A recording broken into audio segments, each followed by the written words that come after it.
कुछ भी कहे कुछ तो किस्मत भी है, जो कि इंसान की है कर्म गति बदलती।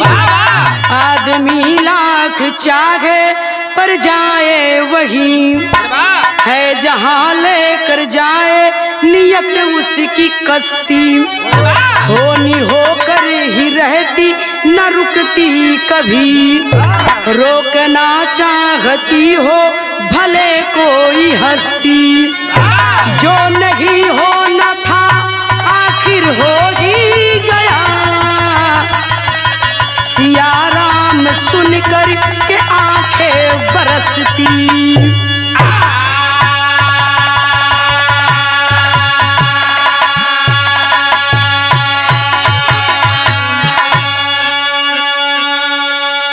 बाबूजी, होनी तो होकर रहेगी, लाख कोई कोशिश कर ले, लाख कोई मना कर ले, लेकिन जो होना गए वो होकर रहेगा।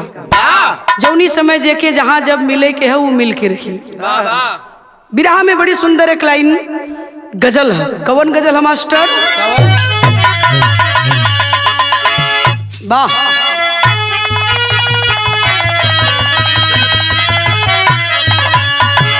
यह गजल बा कि तुम मेरे बाग, तुम मेरे बाग मोहब्बत को तरस जाओगे, मोहब्बत को तरस जाओगे, मोहब्बत को तरस जाओगे। तुम मेरे बाग मोहब्बत को तरस जाओगे,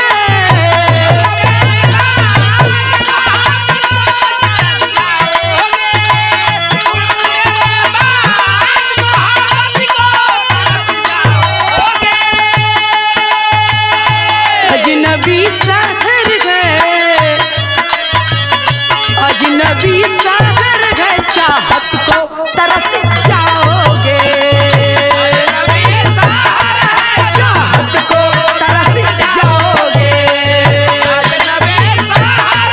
चाहत को तरस जाओगे। लेकिन बिरहा में भाव लगल, बड़ा सुंदर दो लाइन लिखत हुन कवि जी। का लिखलन मास्टर? कि तूने दुनिया ये मालिक गजब बनाया है, ये मालिक गजब बनाया है,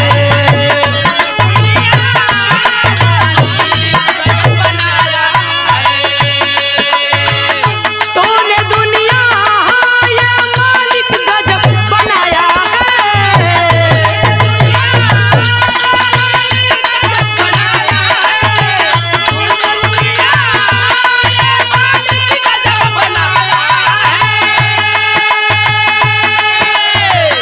जिसे अपना, जिसे अपना कोई समझे वही पराया है, कोई समझे वही पराया है।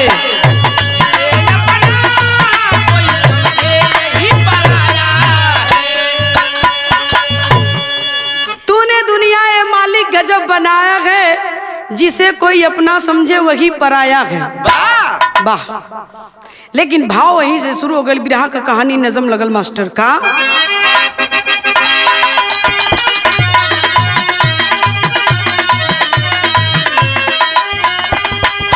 इंसानियत इंसान में ना रह गई सुने, रिश्तों की सारी दीवारी भी ढह गई सुने।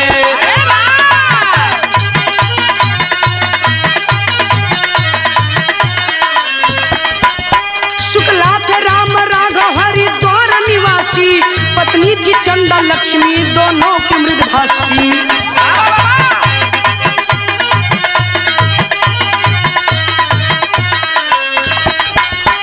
बड़े का बेटा राजू छोटे का था राकेश, मालिक ने छोटे उम्र में ही दे दिया कलेश।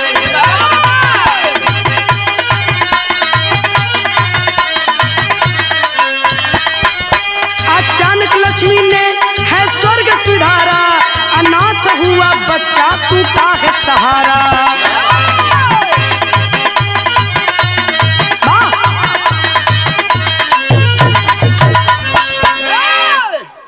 बाबूजी गौर करेंगे, हरिद्वार की ये कहानी है। हरिद्वार के रहे वाला शुक्ला परिवार से सगे दो भाई थे जिनका नाम था राम शुक्ला और राघव शुक्ला, जिनकी पत्नी का नाम, एक जने का नाम रहल चंपा और दूसरी जने का दुल्हन का नाम रहल लक्ष्मी। दोनों में बहुत अच्छी पटत रहल। दोनों भाइयों को एक एक बेटा मालिक ने दिया है। बड़े का राजू, छोटे का राकेश। अरे वाह! लेकिन अभी बचपन का छोटे उम्र का बच्चा का तब तक राघव की पत्नी दुनिया छोड़ देती है बाबू कुछ दिन के बाद। लक्ष्मी अपने अबोध बच्चे को छोड़कर दुनिया से चली जाती है। अनाथ हो गया बच्चा, लेकर के बाप अपने भाई और भाई की पत्नी के साथ बेटे का गुजारा कर रहा है। गीत बदलल मास्टर बिरहा में कौन गीत बा?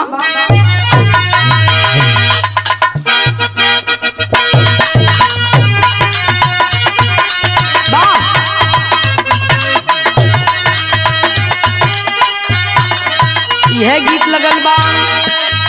पिया परदेश गइले तार लागल चोटिया में, परदेश गइले तार लागल चोटिया में, पिया परदेश गइले तार लागल चोटिया में।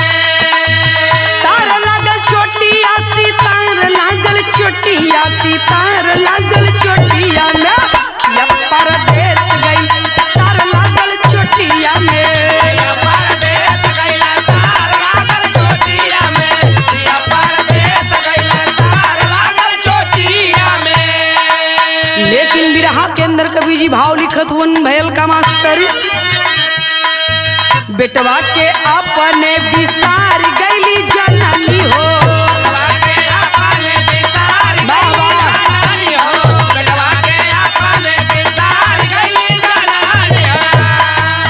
अचका में स्वर्गवा सिधार गईली जननी, सिधार गईली जननी। बेटवा के अपने विसार गईली जननी,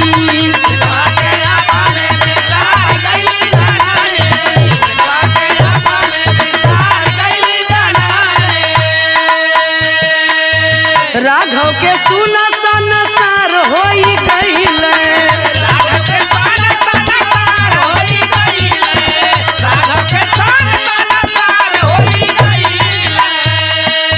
बचवा के जीवन अन्हार होई गईले।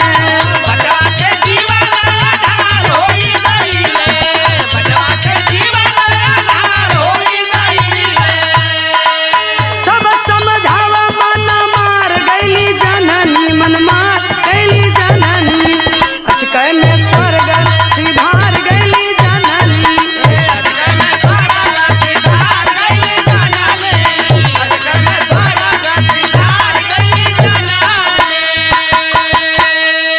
अचानक वह माँ अपने बेटे को छोड़कर दुनिया से चली जाती है बाबूजी। अनाथ हो गया है बेटा। कहानी यही से मिलती है, गौर करेंगे। कुछ दिन बीता के लोग कहने लगे कि राघव विवाह कर लो, ऐसे दिन नहीं बीतेगा। एक बेटा के तुम्हारे पास कौन करेगा परवरिश, कैसे बीतेगी तुम्हारी जिंदगी। लोगों को समझाने के बाद भी राघव अपने बेटे की मोहब्बत में अपनी दूसरी शादी नहीं करता है। लेकिन दुख है, पत्नी के जाने का दुख है, बेटे को लेकर पाल पोस रहा के दुख है राघव को।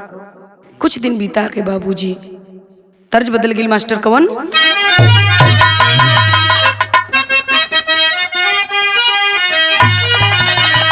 यह गीत बा कि तरे नरियरवा के बारी, तरे नरियरवा के बारी, ऊपर श्याम गहना लगाएदा।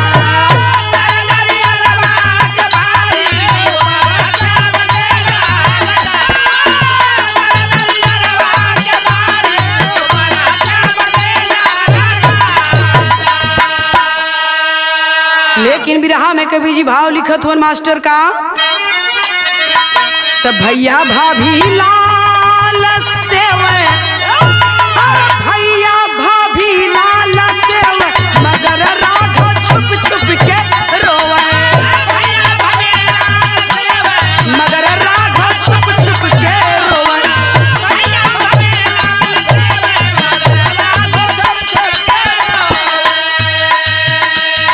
धीरे धीरे बीतो 2 साल के दिनवा,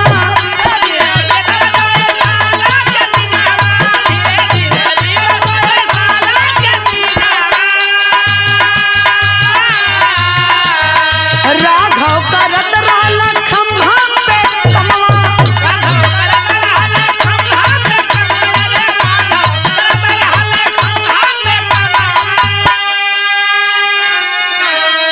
तो जब ही कनेक्शन के टोवे, अरे जब ही कनेक्शन के टोवे, मगर राघव छिप छिप के रोवे। धीरे धीरे पत्नी के मरले 2 साल का दिन बीतल है भाई, बाबू हो ओ लइकवा के लेके राघव दिन बितावत हुवन भैया भाभी के साथ में। एक दिन का बात बा, राघव बिजली विभाग में काम करते थे संविदा पे। एक दिन चले गए अपने काम की ओर, उन्हें क्या पता है कि घर से आज मैं जा रहा हूं तो आ भी पाऊंगा कि नहीं।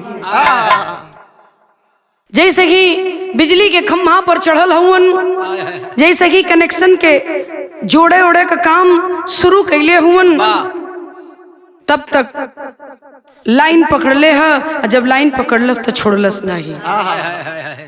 कायदे से अगर लाइन केहू के भी पकड़ ले भैया तो केहू के हित ना है। पकड़ लेलस और छोड़लेस ना, और जब ना छोड़लेस तब भयल का पंचो।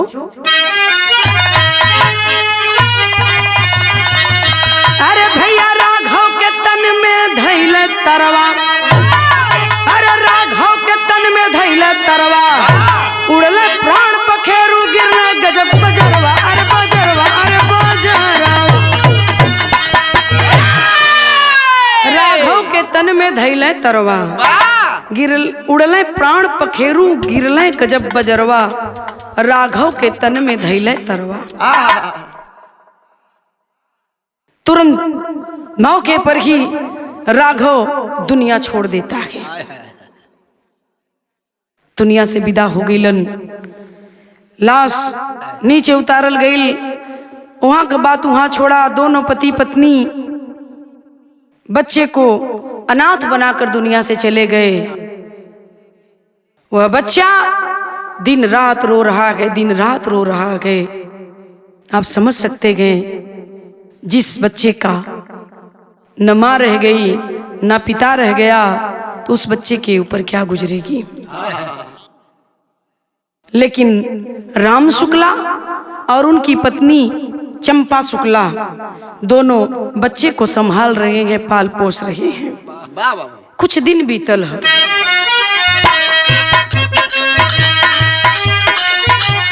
क्रिया कर हम कैले आपन धर्म कैले, आपन धर्म कैले, चंपा से कहलती खारजी, आज से एक नाही दुई गो लालनावन के, दुई गो लालनावन के, बाटे हम गनी पे भारजी। राजू राकेश दुनो अखिया के ज्योतिया हो, अखिया के ज्योतिया हो, पाला दे के ममता दुलार रे। हॉस्टल में छोड़े कैले दुनो लाला नावा के, दुनो लाला नावन के, राय दियल बाटे उनकर सारजी। बोल पड़े राघव शुक्ला, कलन की सुना आज से एक ना दू लइकन का भार तोरी ऊपर है। जैसे अपने बच्चे को पालना गए उसी तरह से मेरे भाई का बेटा अब नेकर माई नेकर बाऊ कोई न रग लेकर भी भार हमने पे है। एक भी वही में पाल पोस के पढ़ा लिखा के बड़ा करे के है। जिम्मेदारी आ गई है सर पे। ये अपने पत्नी को समझाते गए और समझा करके दिन बीता गए बाबूजी। यही बीच उनकर सार आ गईलन। सार अलन तो कलन की उदास रहत बा काहे न इन्हन के हॉस्टल में छोड़ देता। हॉस्टल में पढ़े लिखे लगी और लइकन में ये लइका हुआ भुला जी हैं। बात समझ में आयल कलन की ठीक कहत हुआ। चलल हुआ हॉस्टल की ओर छोड़े बदे छोड़े के गयल है। राम शुक्ला का पत्नी चंपा और राम शुक्ला का साला यानी चंपा का भाई दोनों बचवन के लेके चलल हुआ हॉस्टल की ओर छोड़े बदे। हॉस्टल में कहाँ पे चलल हुन भैया? हरिद्वार से दिल्ली आयल हुन। दिल्ली आयल हुआ दोनों बचवन के छोड़े बदे हॉस्टल में कि पढ़िए लिखिए हॉस्टल में रही दोनों। और यही बीच दोनों भाई बहन प्लानिंग बना रहे हैं। चंपा और चंपा का भाई प्लानिंग बनावत हुन कि जौने के हॉस्टल में ही छोड़वावत हुन ही बड़ा हो जाई तो आधे का हकदार हो जाई। यह ना रही तो सारा हमरे भैने के मिली। बात चंपा के भी समझ में आ गई कि बात तो हमार भाई हमरे पद का बतियावत बा। कलन की भैया तब का करल जाई? कलन कुछ सोचा नहीं तो आधा हिस्सा ही ले ले अकेले है। जवन भी तू सोचा जवन भी हमन करल जाए ये जीजा ये बात के न जाने पावे। कलन की ठीक है। सामने ट्रेन खड़ी है बाबूजी। दोनों उस अबोध बच्चे को फुसला करके लेकर ट्रेन में गए।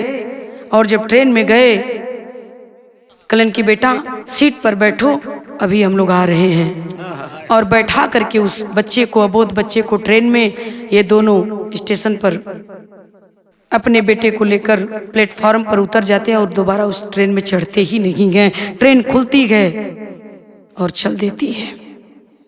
कहाँ जा रहा है देश? गौर करेंगे बाबूजी। बिरहा में पॉपट लगल मास्टर। अपने माई बाप का जैसन कोई जग में ना होई। असार के बात में आ गईला बहनोई जग में ना होई।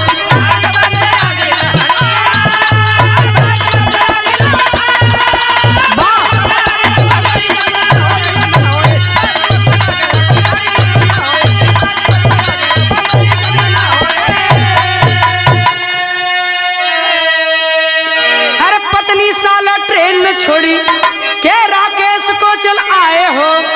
अपने बेटवा का एडमिशन दिल्ली में करवाए हो। तो घर आके निश्चिंत पपिनिया सोई जग में का होई। अब बिल खाओ वहाँ ट्रेन में गोरा रोई जग में का होई।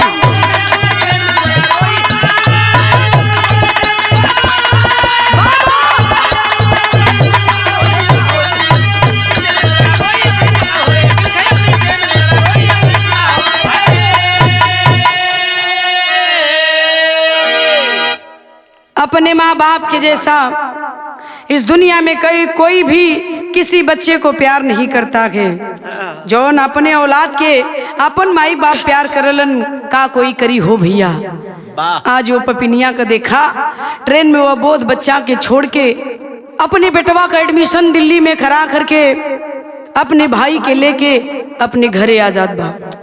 और जब पूछत हुवन राम शुक्ला तो कलश के एडमिशन हो गयल है। निश्चिंत हो गईलन कि दोनों लइकन के एडमिशन दिल्ली में हो गल है। अब कुल के हॉस्टल में पढ़ियन लिखियन बड़ा आदमी हुईन। बिरहा में आल्हा लगल मास्टर।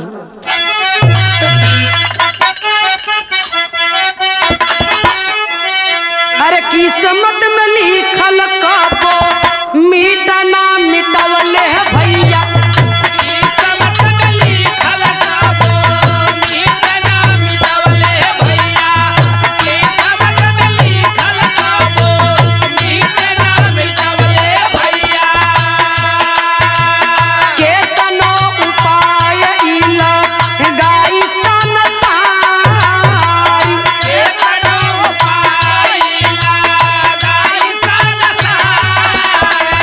Yeah.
पहले बाबूजी रो रहा है वो बच्चा।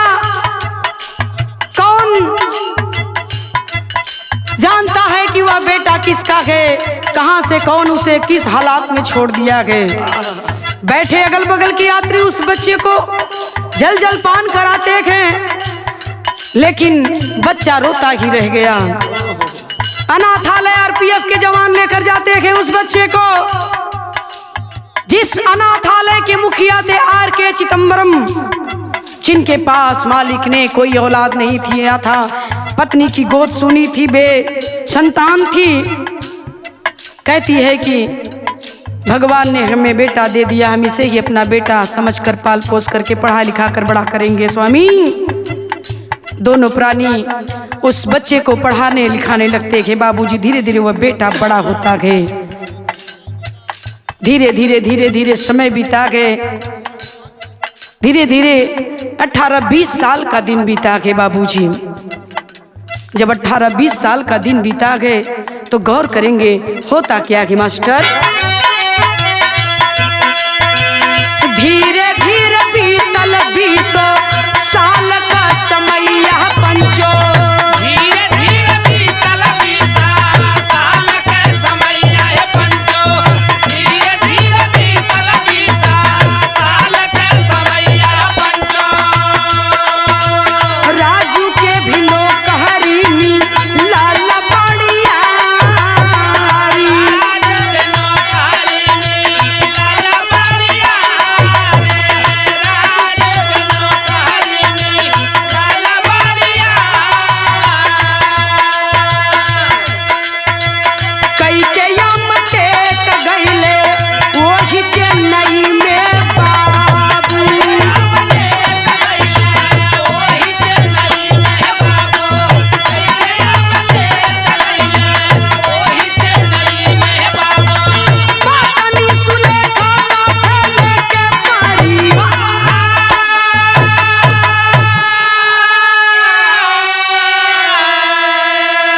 गौर करेंगे बाबूजी, धीरे धीरे 20 साल का दिन बीता है। वही राम शुक्ला का बेटा राजू जो एमटेक करके बड़ी नौकरी पाया है, और वह नौकरी कहाँ पाया है, वही चेन्नई में। पत्नी सुलेखा के साथ वही चेन्नई में रह रहा है। कुछ दिन के बाद अपने पिता राम शुक्ला और माता को भी बुला लेता है अपने पास चेन्नई में। बड़े हंसी खुशी के साथ माँ बाप को लेकर के राजू अपनी पत्नी सुलेखा के साथ माँ बाप को लेकर के चेन्नई में रह रहा है। लेकिन कुछ ही दिन बीता गए और इधर घर में कलेश होना शुरू हो गया सास और बहू में। सास बहू में जब कलेश होना शुरू हुआ तो गौर करेंगे होता क्या कि मास्टर, खड़ी का भाव लगल।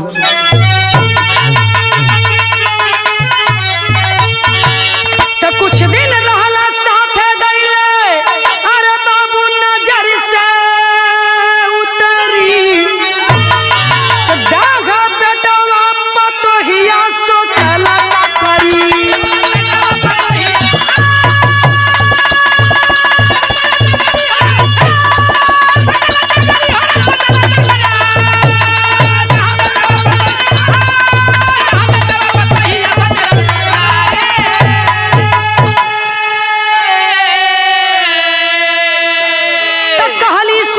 बुढ़िया बाटे हरामी, अब बेरी बेरी हमरे में निकाल ले खामी। छोड़ के आवा वृद्धाया शरम वन्ना, तब बात बिगड़ी, डांग बेटवा पतोहिया सोचला का।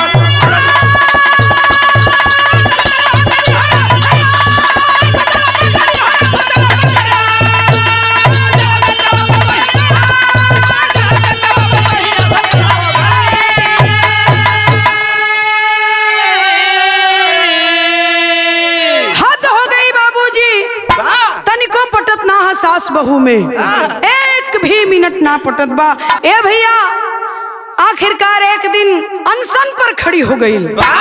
कलश की ले जा, ए बुढ़वा बुढ़िया दुल्हन के बहुत जल्दी आश्रम छोड़ के अब हम देखलना चाहती 1 मिनट भी बर्दाश्त ना कैल चाहतीला ना तई घर में ही रही या तो हम रहब। वहां तक बात पहुंच गई। 1 मिनट ना रहब जिद के बैठल लाचार हो गया राजू। अपनी पत्नी सुलेखा की बात को सुनकर के बेबस हो गया और नहीं मानी तो वृद्धाश्रम के लिए लेकर चलता है अपने माँ बाप को। जब गए तो होता क्या कि मास्टर कहना है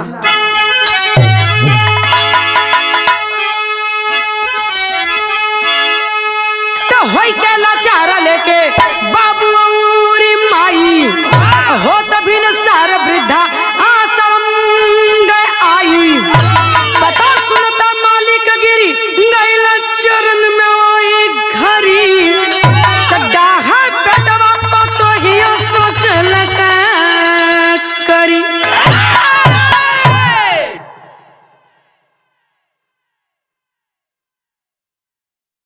ए भैया गौर करिहन लाचार होकर के राजू अपनी पत्नी की बात को आखिर मानना ही पड़ा। लेकर अपने माँ बाप को वृद्धाश्रम के लिए जब गए और वहां पता लिखवाने लगा, जब वही R.K. चिदंबरम जो वहां के मालिक थे अनाथ आश्रम वृद्धाश्रम के एड्रेस लिख रहे हैं, तब तक एक लड़का आया है और कहा पिताजी आप आराम कर लीजिए, आप चाय पीजिए, आगे का काम मैं कर लेता हूँ।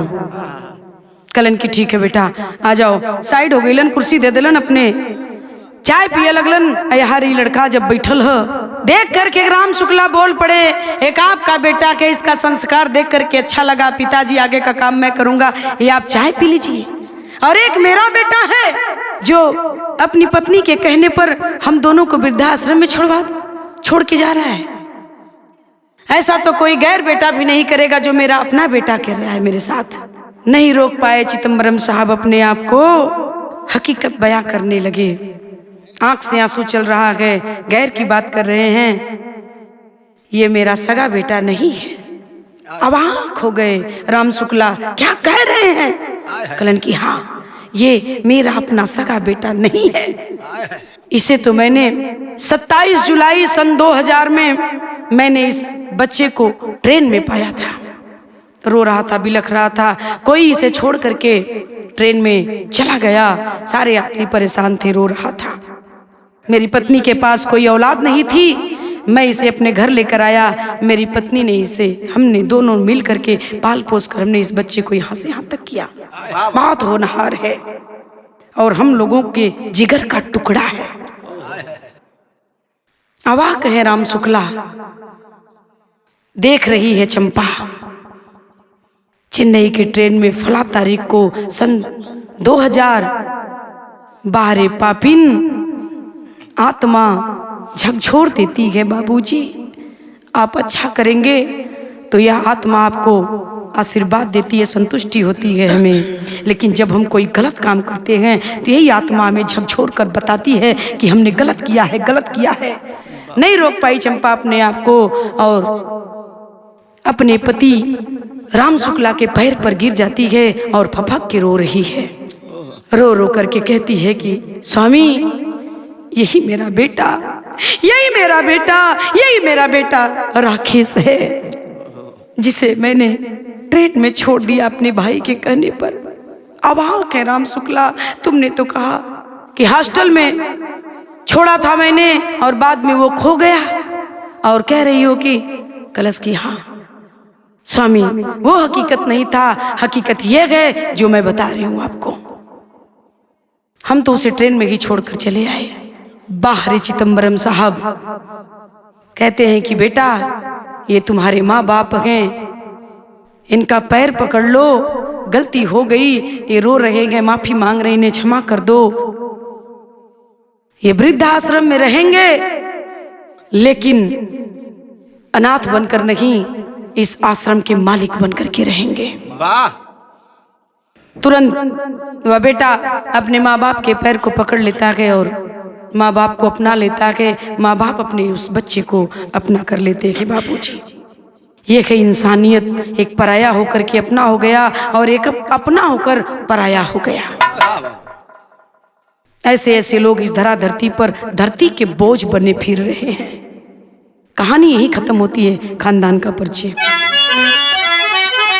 गुरु बिहारी गुरु रमन फिर फूला फूल गुलशन में, श्यामा सीताराम भरत जी विश्वनाथ के मन में, राघव के